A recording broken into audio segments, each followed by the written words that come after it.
Selamat pagi, Bapak Ibu Saudara yang saya kasih dalam Tuhan Yesus.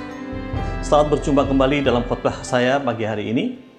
Dan saya tahu pasti Anda dalam keadaan baik-baik, sehat semuanya, tidak kekurangan suatu apapun juga. Pagi hari ini saya ingin membagi satu firman Tuhan yang berjudul I am a diamond. Kita tahu pasti bahwa setiap kita suka dengan apa yang disebut dengan intan atau berlian. Tapi saudaraku, apa yang dikatakan firman Tuhan mengenai hal ini? Saya mengajak saudara membaca dalam Yeskiel 3 ayat yang ke-9 yang berkata demikian. Seperti batu intan yang lebih keras daripada batu, kuteguhkan hatimu. Janganlah takut kepada mereka dan janganlah gentar melihat mukanya, sebab mereka adalah kaum pemberontak. Saudara, hari-hari ini kita sedang digoda, sedang dihantui dengan apa yang disebut dengan hoax. Hoax adalah perkataan-perkataan yang dilontarkan seakan-akan benar, tetapi justru di dalamnya terletak kebohongan-kebohongan yang sangat luar biasa. Memang Bapak Ibu, kehidupan Anda dan saya ini sangat menantang sekali. Dan kita perlu mengadakan perubahan-perubahan setiap saat. Dan perubahan-perubahan itu tentunya dalam cara berpikir kita. Ketika kita hidup ini, tidak satu orang pun di atas dunia ini yang tidak pernah mengalami apa yang disebut dengan masalah. Tapi mungkin kita sedang bertanya tentang kesulitan yang ada, tetapi jawabannya tidak pernah muncul. Apa yang terjadi, saudara, ketika saudara bertanya tentang kesulitan Anda, tetapi jawabannya tidak pernah muncul? Atau kita sedang berpindah tempat, tapi kita tidak pernah meningkat dalam kehidupan kita? Itu saatnya Bapak Ibu, sebagai orang-orang Kristen, sebagai orang-orang yang mengenal Kristus, inilah waktunya berpikir bahwa kita sebenarnya adalah intan-intan Allah yang ada pada hari-hari ini.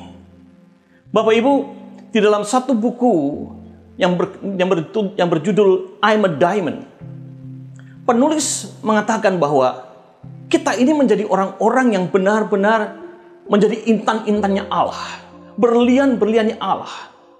Kita sangat berharga, indah, dan tidak bisa dipecahkan atau sulit dipecahkan.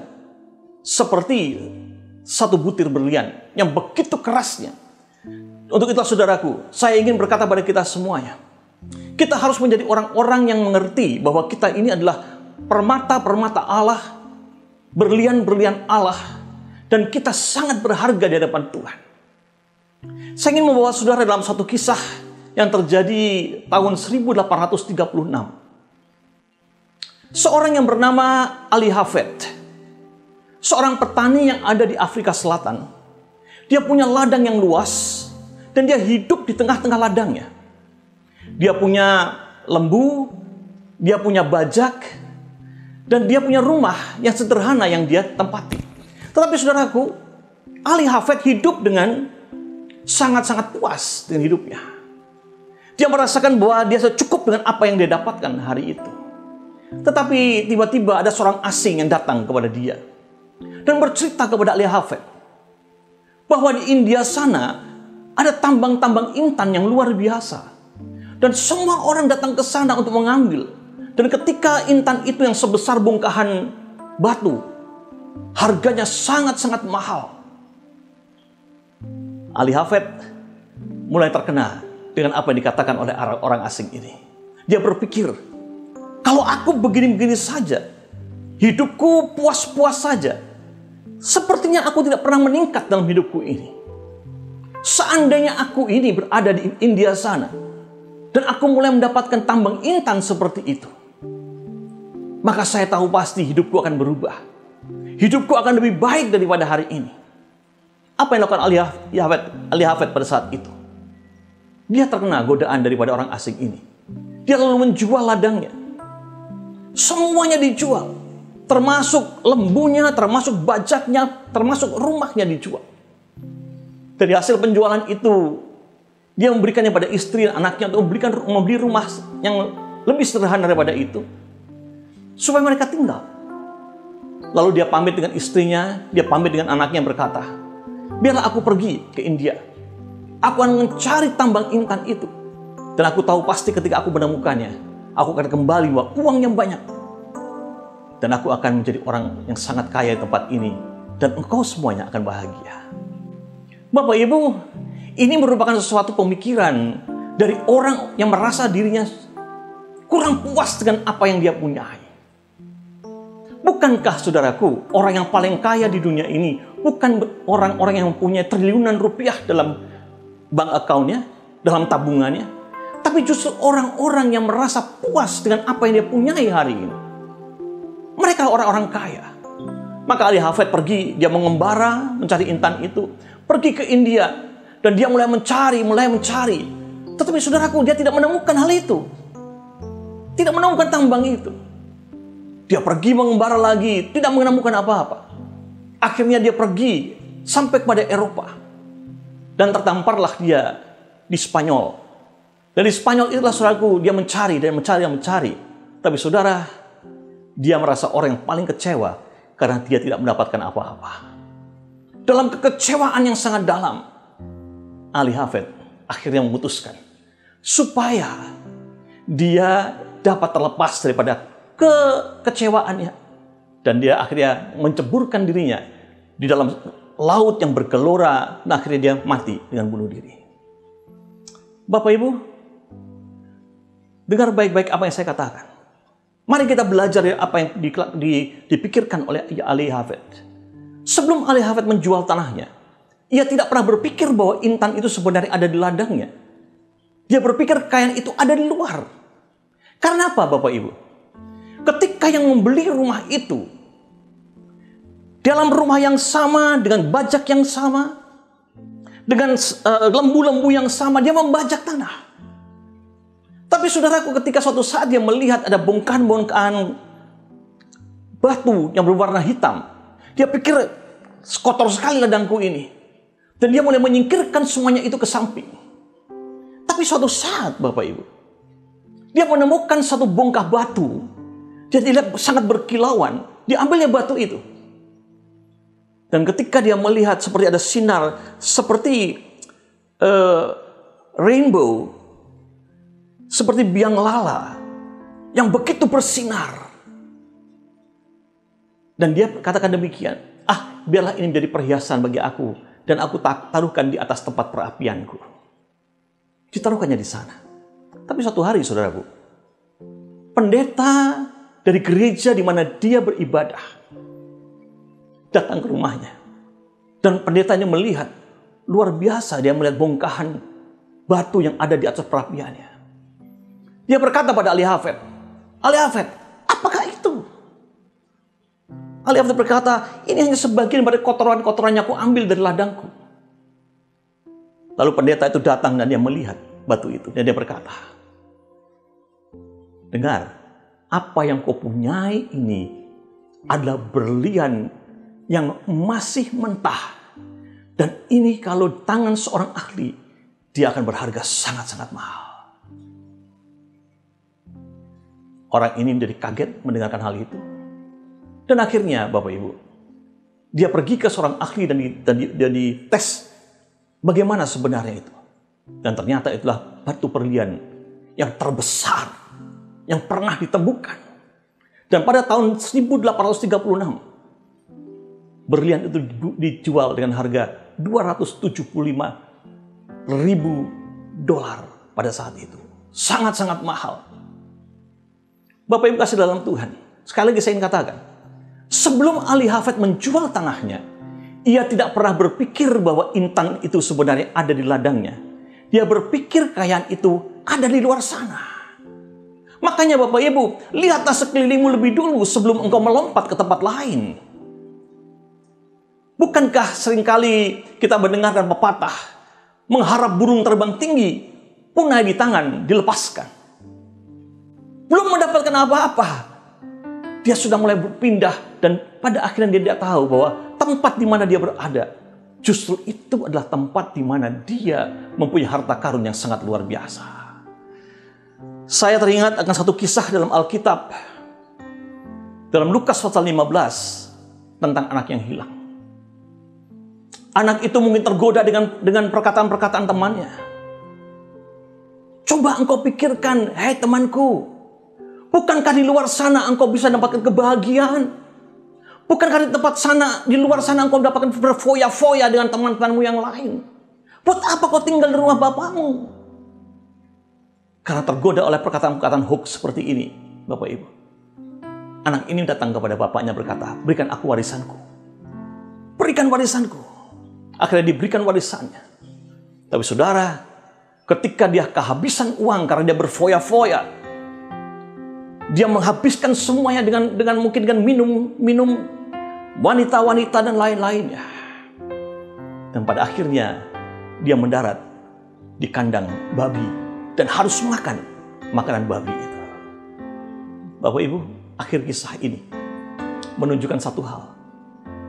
Ketika dia sadar, dia berkata, sebenarnya di rumah Bapakku aku sudah mendapatkan semuanya. Aku bisa mendapatkan segala-galanya, kekayaan aku dapatkan di sana. Aku harus pulang ke rumah Bapakku. Sebenarnya inilah saudaraku yang kita harus pikirkan masing-masing dalam hidup kita. Bahwa di rumah Bapa kita bisa mendapatkan segala-galanya. Bukankah Allah itu merupakan Allah yang punya segala sesuatu di atas dunia ini, Bapak Ibu? Seringkali kita tidak sadar bahwa Yesus Kristus Tuhan kita itu adalah Allah yang mempunyai segala sesuatu. Makanya Bapak Ibu, ketika kita ditebus dan diselamatkan, sebenarnya kita sedang hidup di ladang intan Tuhan Yesus itu sendiri. Kita berlimpah dengan segala-galanya. Tetapi ketidakpuasan manusia seringkali membuat kita ini mencari hal-hal yang lain di luar Tuhan yang telah menyelamatkan kita. Jangan jual ladangmu. Jangan percaya pada kebohongan orang. Karena segala sesuatu yang kau percayai hal seperti demikian itu membuat engkau semakin menderita dalam hidupanmu. Jangan menyerah dalam hidupmu. Anda mungkin akan menyerah dalam hidup. Tetapi ingat, Anda sedang ada di rumah Bapamu. Di rumah Bapamu, segala sesuatu akan terpenuhkan dalam kehidupanmu. Bapak Ibu kasih dalam Tuhan. Segala kesulitan, segala masalah yang kau hadapi, itu sama dengan proses terjadinya intan. Intan itu memerlukan waktu. Intan memerlukan tekanan yang besar. Dan intan itu perlu panas yang tinggi. Intan berasal dari arang yang dibakar dengan panas yang tinggi, ditekan dengan tekanan yang tinggi, dan dalam waktu yang telah ditetapkan, sehingga karena waktu yang telah ditetapkan, maka karbon itu atau arang itu berubah menjadi intan yang cemerlang. Seringkali kita ini menjadi orang-orang seperti demikian. Arang itu tidak pernah akan menjadi intan. Oleh karena dibakar dan dipanasi dengan tekanan dengan panas yang tinggi. Kalau dia mencoba lari daripada proses ini, tidak mungkin arang itu akan menjadi intan. Makanya Bapak Ibu, saya ingin berkata pada kita semuanya, ketika kesulitan masalah itu tiba dalam dirimu, di dalam hidupmu, jangan lari. Karena itu proses Allah dalam memberikan engkau tekanan yang besar. Proses Allah dalam engkau dibakar dalam api yang panas. Tetapi waktu Allah yang menentukan, engkau akan bersinar dengan luar biasa. Kita dibentuk menjadi intan melalui masalah hidup. Dengan tekanan yang cukup tinggi. Dengan panas yang cukup tinggi. Dengan waktu yang tepat. Allah tahu bahwa waktunya akan tiba. Jangan lari dari masalahmu. Karena Tuhan tidak pernah memberi pencobaan yang Anda sendiri tidak dapat menanggungnya. Bukankah firman Tuhan berkata bahwa pencobaan-pencobaan yang engkau alami adalah pencobaan biasa. Dan Allah itu setia dan adil. Dia akan memberikan pada kita jalan keluar supaya kita bisa menanggungnya. Saudara yang kasih dalam Tuhan. Tuhan tahu bagaimana membuat intan dari setiap saudara dan saya. Dan intan itu perlu proses dan proses dan proses. Tidak ada satu orang pun dalam dunia ini yang tidak punya masalah. Di kantor Anda punya masalah. Dalam keluargamu engkau punya masalah. Dalam gerejamu engkau punya masalah. Pelayananmu engkau punya masalah. Tapi saya ingin berkata, ada atau tidak ada Tuhan Yesus, kita pasti akan melewati masalah. Setiap orang percaya pasti punya masalah. Tetapi bagi saya, saya memilih ada bersama dengan Tuhan Yesus ketika aku punya masalah. Karena dia tahu bagaimana menyelesaikannya bersama-sama dengan saya. Untuk itu Bapak Ibu, kita semuanya harus bersama-sama dengan Tuhan. Terus dekat dengan Tuhan. Punya relasi yang baik dengan Tuhan. Bersekutu dengan Tuhan setiap saat. Kadang-kadang kita seringkali menjadi orang-orang yang buta rohani. Tidak melihat apa-apa. Seperti Daud berkata demikian, saudaraku, dalam Mazmur 119 ayat 8. Singkapkanlah mataku, supaya aku memandang keajaiban-keajaiban dari Taurat-Mu. Perlu disingkapkan mata rohani kita untuk melihat bagaimana Allah itu punya kebaikan yang luar biasa bagi kita semuanya. Tetapi saudaraku, saya ingin berkata, hargailah keadaanmu hari ini. Di mana engkau berdiri hari ini. Di mana situasimu hari ini. Di dalam pernikahanmu. Jangan engkau menggerutu dan berkata, seandainya aku menjadi orang yang single atau seorang diri, mungkin aku lebih bahagia. Dalam pelayananmu, mungkin kau berkata, kenapa justru aku semakin dekat dengan Tuhan, semakin aku merasa tekanan yang besar. Seakan-akan Tuhan tidak lagi berbicara kepada aku. Di dalam pekerjaanmu, engkau menjadi bosan dan engkau melompat ke tempat lain. Dengar baik-baik. Ingat, Anda sedang berada di ladang intan Tuhan Yesus. Dan dialah yang akan menolong Anda. Dialah Tuhan yang selalu memberikan kepadamu segala sesuatu yang kau butuhkan dalam hidupmu. Tetapi untuk mencukupi segala kebutuhan itu, ada waktunya Tuhan ingin untuk menguji kita apakah kita layak menerimanya atau tidak. Makanya Bapak Ibu, kita menjadi orang-orang yang harus mengerti apa sebenarnya yang kita harus lakukan di hadapan Tuhan. Ada satu fenomena di Amerika Selatan. Tepatnya ketika sungai Amazon bertemu dengan Samudra Atlantik. Saudara, ketika air laut bertemu dengan air tawar, ada sesuatu yang aneh terjadi, fenomena yang aneh. Bahwa justru mereka tidak bersatu. Terjadi pemisahan. Bapak Ibu, suatu hari sebuah kapal sedang berlayar di laut itu. Dan kapal itu 3 hari 3 malam tidak mendapatkan bahan-bahan makanan dan juga air minum. Saya bisa memikirkan kalau 3 hari orang tidak minum, pasti dia akan kesulitan, mengalami dehidrasi dan sebagainya. Kemudian dia melihat satu kapal lain berlayar mendekati. Kemudian mereka mulai berkomunikasi. Pada waktu itu belum ada telepon genggam, belum ada hal-hal yang lain, lampu yang bisa dibuat untuk berkomunikasi. Mereka memakai bendera-bendera untuk berkomunikasi seperti itu. Dan dari kapal yang lagi kesulitan, dia memberikan tanda, tolonglah kami. Kami kekurangan air, kami hampir mati. Dia mengirimkan kepada kapal itu.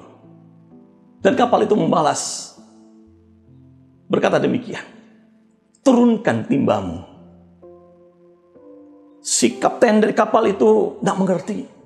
Dia berkata, apa yang dikatakannya? Kami lagi kesulitan, lagi kelaparan, lagi kehausan. Dia berikan signal lagi, tolong kami. Kami kelaparan dan kehausan. Sebentar lagi kami akan mati.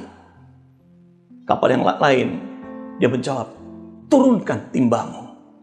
Saudara, kapten kapal itu tidak mengerti. Tapi dia berkata kepada anak buahnya, cobalah, turunkan timbamu, masuk ke dalam air laut ini. Dan akhirnya mereka menurunkan timbanya, mengambilnya ke atas. Dan ternyata air yang mereka timba adalah air tawar, segar untuk diminum. Seringkali kita menjadi orang-orang yang tidak mengerti tentang fenomena-fenomena Allah yang diberikan kepada kita. Seringkali kita tidak mengerti apa maksud Allah tentang segala sesuatu kesulitan yang kita hadapi. Tapi Bapak Ibu, saya ingin berkata pada kita semuanya, Allah adalah Allah yang tidak pernah punya rencana mencelakakan kita. Rencana Tuhan pada kita adalah damai sejahtera. Masa depan yang penuh dengan damai sejahtera. Saya teringat kisah dalam Alkitab ketika penyaliban Kristus, ketika Yesus disalibkan, dia tidak seorang diri. Di sebelah kirinya ada seorang pencuri, dan di sebelah kanannya juga ada seorang pencuri. Tetapi mereka mempunyai cara pandang sendiri terhadap Yesus. Yang di kiri Yesus berkata, untuk apa orang seperti ini? Dia penuh dengan darah, dimahkotai duri, tubuhnya penuh dengan bilur-bilur, seakan-akan dia sudah menjadi sampah. Tapi di kanan Yesus, dia melihat kepada Yesus berkata, sebenarnya apa yang kulihat ini bukan orang yang bersalah. Akulah orang yang bersalah. Bukan orang berdosa. Aku mengerti kebenaran-kebenaran yang dia sampaikan. Kemudian dia berkata kepada Yesus, Yesus, ingatlah akan aku kalau engkau sampai ke dalam kerajaan-Mu. Saudara, apa jawab Yesus? Yesus menjawab, hari ini juga engkau akan bersama-sama dengan aku di Firdaus. Bukankah cara pandang yang demikian ini berbeda? Ketika kita punya cara pandang yang benar, Bapak Ibu, disitulah jawaban Allah akan datang kepada kita. Bersama-sama dengan Yesus, bersama-sama dengan Dia, bersama-sama kita dapat menikmati segala sesuatu yang daripada Allah itu sendiri. Yesus, ingatlah akan aku kalau engkau masuk dalam kerajaan. Jawabnya, hari ini juga engkau akan bersama dengan aku di Firdaus. Bapak Ibu Saudara yang kasih dalam Tuhan, seringkali hidup kita ini, kita punya dua orang pencuri. Yaitu pencuri yang sebelah kanan, yaitu pencuri masa depan. Dan pencuri yang sebelah kiri, pencuri tentang masa lalu. Pencuri yang sebelah kiri akan berkata pada kita semuanya, engkau sudah tidak layak. Masa lalumu begitu kotor. Masa lalu begitu berdosanya. Engkau bukan lagi menjadi orang-orang yang baik ketika engkau masuki hari ini. Yang di sebelahmu, Bapak Ibu, dia akan berkata, sebenarnya engkau tidak layak untuk masuk dalam masa depan. Engkau tidak akan berhasil di masa depanmu. Engkau akan gagal. Tapi dengar baik-baik Bapak Ibu. Buang semua pencuri-pencuri itu. Karena apa? Engkau adalah penuh dengan harta kekayaan Allah yang dalammu. Bukankah engkau sendiri sedang hidup dalam ladang intan itu? Dan janganlah pencuri-pencuri masa depan dan pencuri-pencuri masa lalu menggerogoti hidupmu dengan segala kebohongan-kebohongannya. Tetapi engkau tetap berdiri dan berkata, Dia yang telah menyelamatkan aku. Dia akan menolong aku. Dia akan membuat aku justru terlepas daripada segala jerat dosa. Roma 8:1 berkata demikian. Demikianlah sekarang tidak ada penghukuman bagi mereka yang ada dalam Kristus. Kita tidak ada penghukuman lagi Bapak Ibu. Saya bersuka cita hari ini. Saya tahu bahwa hari ini di mana saya berdiri saat ini ya Bapak Ibu. Bahwa saya benar-benar berdiri dalam ladang Tuhan yang penuh dengan intan itu. Maka saya berkata seperti Mazmur juga berkata, inilah hari yang dijadikan Tuhan. Marilah kita bersorak-sorak dan bersuka cita karenanya. Saya akan bersuka cita, bersorak-sorai di hadapan Tuhan. Karena Dia Allah yang telah memberikan kepada aku segala yang kubutuhkan. Bahkan ladang intan itu sudah menjadi warisanku. Saudara kasih dalam Tuhan, jangan takut akan masalahmu. Jangan gentar akan setiap apa yang kau hadapi hari-hari ini. Karena itu hanya sekedar ujian Tuhan untuk melihat apakah kau intan atau bukan. Tapi serahkanlah segala sesuatunya dalam nama Tuhan Yesus Kristus. Kalau pagi hari ini engkau belum menemukan Dia, kalau pagi hari ini engkau belum mengenal Dia, mari engkau boleh datang pada Dia dan berkata, Tuhan, aku menerima Engkau sebagai Tuhan Juru Selamatku. Dan ketika engkau mengatakan seperti demikian, engkau diubahkan oleh Allah menjadi anak-anaknya yang berhak untuk menerima segala warisan surgawi itu bagi dirimu. Bapak Ibu, jangan lewatkan waktu ini. Hari ini, saat ini, di mana engkau berdiri, setelah engkau mengalami pertobatan itu, menerima Yesus sebagai Tuhan Juru Selamat. Allah tidak pernah akan meninggalkan engkau. Allah akan menyertai engkau. Dan Allah akan memberkati engkau. Mari kita berdoa. Ya Tuhan, aku tahu hari-hari yang kulewati adalah hari-hari penuh dengan pencobaan. Tapi Tuhan, aku memilih. Biarlah pencobaan aku bersama-sama dengan engkau. Dalam pencobaan ini, ya Tuhan, aku tahu ketika aku bersama-sama dengan engkau, ya Tuhan, engkau yang bisa memenangkan segala pencobaan-pencobaan ini. Engkau yang sanggup membawa aku dalam kemenangan yang besar itu, ya Tuhan. Dan aku percaya, ya Tuhan, engkau senantiasa akan bersama-sama dengan kami, anak-anak-Mu yang berseru dalam nama-Mu. Terima kasih Tuhan.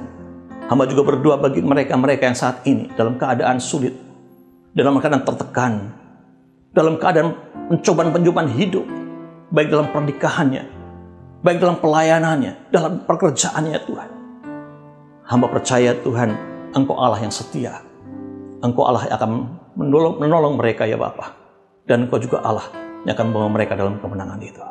Terima kasih ya Tuhan Yesus. Terima kasih Bapa. Kiranya Engkau memberkati mereka. Dalam nama Bapa, Anak, dan Roh Kudus. Dalam nama Tuhan Yesus Kristus. Amin.